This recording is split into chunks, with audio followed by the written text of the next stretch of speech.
Well, welcome back to our read through the Bible. Today we are in Exodus chapter 2. Now remember, at the end of Exodus chapter 1, the solution that Pharaoh came up with to deal with the multiplication of the Hebrews was to throw every son that is born of the Hebrews into the Nile River. So, in chapter 2, two descendants of Levi, Amram and Jochebed, give birth to a beautiful son, and they hid him for 3 months. When they could no longer hide him, they make a wicker basket, put him in the Nile River down by the reeds, with Miriam, his sister, keeping watch over him. Pharaoh's daughter comes out to bathe herself, looks, sees the basket, opens it, and finds in it this beautiful child. Miriam, the sister, approaches Pharaoh's daughter and said, "Do you want me to get a Hebrew nursemaid to nurse him and take care of him?" She says yes. So Miriam goes and gets Jochebed, the mother of the child, to nurse him. And Pharaoh's daughter names the child Moses, saying, "I drew him out of the water." So Moses is raised as the son of Pharaoh's daughter. And Acts tell us that he's educated in all the learning of Egypt, powerful in words and deed. But also Hebrews 11 tells us that when he grew up, he refused to be called the son of Pharaoh's daughter. So when Moses is grown, he goes out to check on the Hebrews. He finds an Egyptian beating a Hebrew, kills the Egyptian, buries him, and thinks he's got away with it. The next day, he sees two Hebrews fighting, tries to break them up, and the aggressor says, "You don't mean to kill me too, as you did the Egyptian yesterday, do you?" Moses responds, "Uh-oh," so he runs away because Pharaoh is trying to kill him. He goes to the land of Midian, finds himself sitting by a well. 7 shepherdesses, daughters of a man named Reuel, the priest of Midian, also known as Jethro, come to water his flocks. The shepherds push them away. Moses intervenes. They water the flock. They tell their father what happened. The father, Jethro, the priest of Midian, says, "Invite him in." So he goes in, eats with them, stays with them, and actually marries one of Jethro's daughters. Well, in chapter 3, Moses is watching the flock of his father-in-law near Mount Sinai, also known as Mount Horeb. He sees a bush burning, but it's not burned up. And he goes near it. He hears a voice saying, "Take off your sandals, for the place where you are standing is holy ground." It is the God of Abraham, Isaac, and Jacob that is speaking to him. And he says, "I have seen the affliction of my people, and I'm sending you to deliver my people." So in verses 10 and following of chapter 3, God commissions Moses. But Moses begins to object to what God asks him to do. First of all, he says, "Who am I?" God says, "I will go with you. And this is a sign. You'll come back to this mountain and worship me." Then in verse 13, he says, "Who will I say sent me?" And he said, "You will say, 'I am has sent you.'" Yahweh, YHWH, the covenantal name of God. Very, very, very important. And then in chapter 4, he utters this third complaint. What if they don't believe me? So God gives him 3 signs. The staff turns into a snake, the hand that becomes leprous and then becomes clean again, and you can pour water out on the ground and it will become blood. Then he offers a 4th objection in verses 10 and following of chapter 4. "I can't speak eloquently. I'm slow of speech. I stutter." God says, "Who made your mouth?" And then he offers his 5th objection in verses 13 and following. "Send anyone else. Send someone else." So God is upset, but God is going to provide Aaron to go and to be his mouthpiece. And he said, "You will perform wonders. Pharaoh will harden his heart, but Israel's my firstborn. I will bring my firstborn out. Even though I will have to kill Pharaoh's firstborn, you will bring them out. They will come out by compulsion." Now, as he's leaving, it's very interesting that he did not circumcise his son Gershom. So God is very angry and upset, actually about to kill Moses.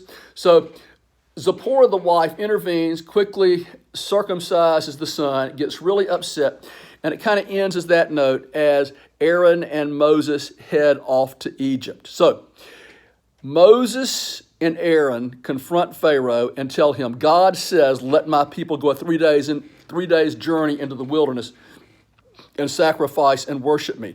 So Pharaoh responds, "Who is God? I don't know the Lord." He doesn't know, but he's going to know. He said, "No, they're lazy, and besides, this whole concept of the Hebrews multiplying, too many Hebrews." So the taskmasters of the Egyptians tell the Hebrews that they still have to produce just as many bricks as before, but now they get no straw. Well, they can't keep up. So the taskmasters beat the Hebrews foreman. The Hebrews foreman appealed to Pharaoh. Pharaoh doesn't listen. And then the foreman complained to Moses and Aaron. This is the beginning of a lot of complaining that the children of Israel will do to Aaron. And Moses actually prays and complains to God. Pharaoh has not listened. You have not acted. But as you come into chapter 6 of Exodus, God says, you will see what I will do. Under compulsion, Pharaoh will literally drive you out. He said, I revealed you to myself who I am, God Yahweh, the covenant God. I will fulfill my covenant promise to Abraham, and you will know that I am the Lord. Moses says, well, the sons of Israel didn't believe. How will Pharaoh believe? Nobody's believing what I'm saying. So God spoke to Moses and Aaron, and he said, I'm going to give you a charge to the sons of Israel and to Pharaoh. And then kind of at the end of this chapter, he lists this genealogical record showing that he's going to make a priestly group out of the tribe of Levi. And he said, Moses, you go speak to Pharaoh. All that I tell you. Moses said, well, hey, I'm unskilled in speech. So in chapter 7, God is confronting Moses again. God says to Moses, see, I'm making you as a god to Pharaoh. He's going to see and know that you represent me. And Aaron's going to be your prophet. Aaron will speak your words to Pharaoh. I will harden his heart. I will multiply my signs. I'm going to bring 10 plagues upon him. The Egyptians will know who I am. I am very fascinating, going by that covenant name. So at the age of 80, Moses, and the age of 83, Aaron, they go to Pharaoh.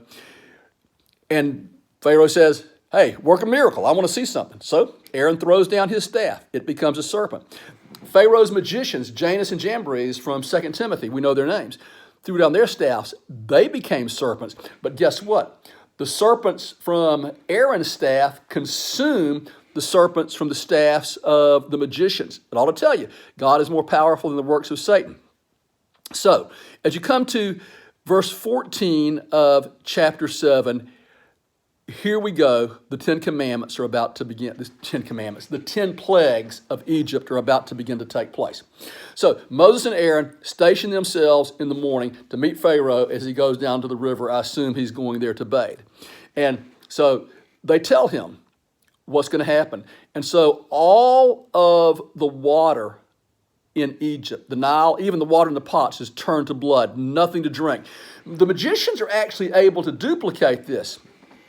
So Pharaoh's unconcerned. So as you go into Exodus chapter 8, you have the second plague, the plague of frogs. And guess what?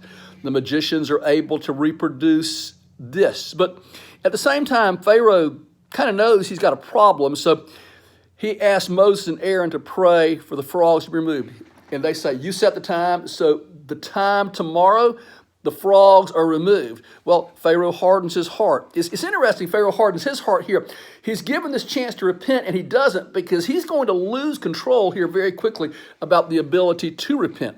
Well, in verses 16 and following, you have the third plague. Without warning, now Pharaoh is not approached this time, but Moses tells Aaron to strike the dust of the earth, and gnats come up on everything. Now, the magicians are unable to duplicate this, and they tell Pharaoh, this is the finger of God, but Pharaoh is not listening. So, God speaks to Moses, and Moses is there as Pharaoh comes to water the Nile, and he says, let my people go serve me. So, Pharaoh is kind of saying, okay, well, maybe we can have a compromise. You can sacrifice your God, but sacrifice in the land. No, we're going to go.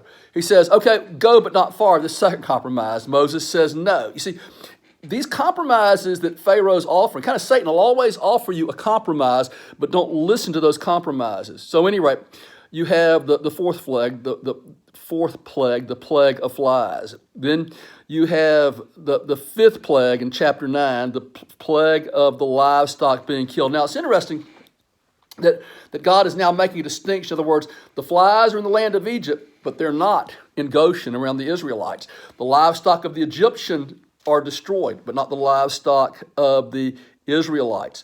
And it's interesting that here God is hardening Pharaoh's heart. as you come to the sixth plague, the boils. And it's interesting, in the boils, they took soot, threw it in the air. Now, this soot came out of the kilns. This was the kilns they made the bricks in. Now does that kind of ring a bell? God is taking, they were making their lives hard in mortar and bricks. God is using these very things now to judge Israel. And then, as you come later in chapter 9, you have the seventh plague, the plague of the hail. And everything is destroyed, but God preserves the land of Goshen. And then as you come into chapter 10, you have the eighth plague, and that is the plague of the locusts. And the Bible tells us they are so thick that they cover the land completely to the extent that it cannot be seen. So Pharaoh offers a couple of more compromises. He says, hey, go and worship, but only the men go. Everyone else can stay. And they say no. And then as you come to the ninth plague, he offers another compromise, and that compromise is everyone can go, but leave the livestock behind. And Moses issues this utterance. He said, not a hoof will be left behind. So in the ninth plague, like the third plague and the sixth plague, without warning, darkness covers the land of Egypt for 3 days. Everyone shelters in place. But guess what? In Goshen, just like in before, there's light. These plagues are coming on the Egyptians, but not on the Israelites. Well, Pharaoh, after this, the Lord hardens his heart again. And there's this encounter, the last encounter that Moses will ever have with Pharaoh. And that is this. Pharaoh says, leave me. If you ever see me again, you will die. And Moses says, you're right. I will never see you again. Those are very ominous words. Well, we're going to pick up in Exodus chapter 11 next time. God bless you. Read the Bible.